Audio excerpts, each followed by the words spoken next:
Bonjour, je suis Alexis du lycée Georges Duby à Luynes et aujourd'hui je vais vous présenter deux profils qui ont, il me semble, un certain rapport avec la culture allemande.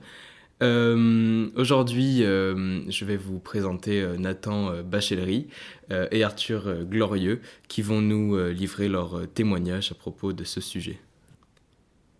Premièrement, Nathan, il me semble que tu as fait des voyages en Allemagne. Est-ce que tu peux me les raconter? Quel est ton rapport avec l'Allemagne? Tout d'abord, ma famille, enfin j'ai baigné dans l'allemand puisque ma famille aimait beaucoup l'Allemagne, etc. Et ma grande sœur a commencé à faire un voyage en Allemagne en CM2. Donc ensuite, pendant les grandes vacances, on allait souvent en Allemagne, soit pour visiter les correspondants de Maël, soit pour visiter un peu la région. Et donc j'ai choisi la langue allemande en sixième, en section bilingue. Et après, mes parents, ils m'ont proposé de chercher quelques correspondants pour que je fasse des petits séjours de 15 jours. Donc c'est comme ça que Monsieur le Prince m'a mis en contact avec un garçon qui s'appelait Max. Et il habite à Münster. Et j'y suis allé plusieurs fois 15 jours chez lui. C'était très sympa. On a fait plusieurs échanges et tout ça. Et j'ai toujours gardé un contact avec lui. Et sa famille était très gentille. Et après, en quatrième, je voulais rester plus longtemps en Allemagne. Donc, mais Max ne voulait pas rester plus de 2 mois. Et donc, j'ai fait un premier échange chez Émile à Aix-la-Chapelle ou à Aachen. Et ça s'est plutôt bien passé. Je m'entendais pas trop avec mon correspondant. Mais j'ai beaucoup appris sur la langue allemande et la culture allemande. Par exemple, les Allemands ils étaient beaucoup plus autonomes car le petit frère qui avait 7 ans rentrait tout seul à l'école et faisait 10 kilomètres à vélo, ou sinon les parents n'étaient pas toujours là. Donc j'ai eu de bonnes expériences et c'était très sympa. Et ensuite, en seconde, j'ai voulu faire un échange académique. Et donc c'est là que j'ai fait un échange de 3 mois avec Emma qui habitait à Celle, c'est au nord de Hanovre. Et la famille était très gentille et tout ça. Et pareil, les Allemands étaient beaucoup plus autonomes, mais la famille était très gentille. Je me suis bien entendu avec Emma et ses frères et sœurs. Merci Nathan pour ton témoignage.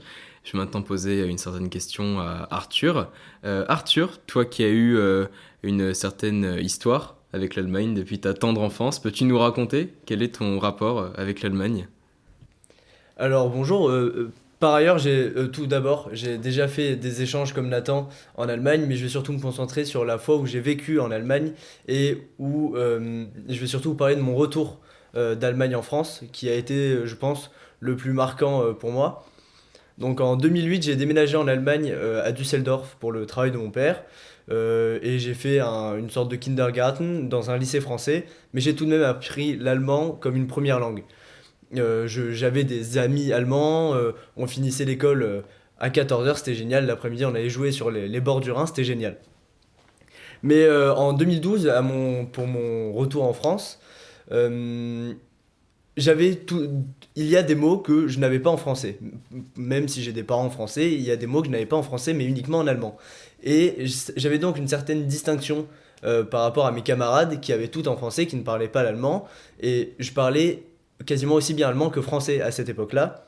Ce qui a créé une sorte de discrimination qui m'a beaucoup marqué à l'époque. Une petite anecdote comme ça. Une petite fille m'avait dit: mais toi, tu es Bosch, tu as tué des Français. Et c'est quelque chose qui m'avait beaucoup marqué à l'époque, parce que ben, je me sentais complètement français, mais du fait que je parle avec des mots uniquement allemands, comme on va à la Spielplatz pour l'aire de jeu, ou on va aller à une Artaban pour un grand 8, ça me différencie un peu des jeunes. Et c'est quelque chose qui m'a beaucoup marqué, cette vraie différence qu'il y a alors que je suis complètement français, d'aucune origine allemande. Euh, voilà. Une fois après, j'ai continué un peu l'allemand et j'ai vraiment repris l'allemand à proprement parler au collège, où j'ai redécouvert mon allemand que j'avais beaucoup perdu et je me suis rendu compte que l'allemand c'était une langue qui s'oubliait pas. on a toujours des réflexes allemands, toujours des réflexes grammaticaux, de langue, même pour les accents reviennent assez vite. C'est pour ça que l'oral est très présent et ne s'oublie pas. Mon père a eu également la même expérience, mais l'écrit, lui, se perd beaucoup plus et j'ai eu beaucoup plus de mal à retrouver l'écrit que j'avais et l'écrit que j'avais beaucoup moins pratiqué en kindergarten et au lycée français de Düsseldorf. C'est pour ça que l'écrit a été bien plus dur, tandis que l'oral, lui, est revenu assez naturellement et c'est quelque chose qui aussi pour mes études j'envisage du coup de pouvoir éloigner les études en Allemagne parce que je sais que l'allemand ne s'oublie pas contrairement à d'autres langues qui sont plus euh, tendues j'ai envie de dire du maintien de la langue.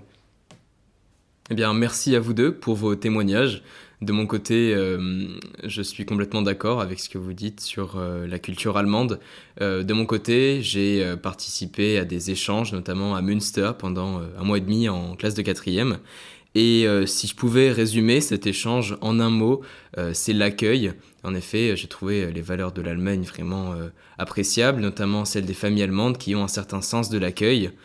Euh, En tout cas, merci à vous et vive l'amitié franco-allemande.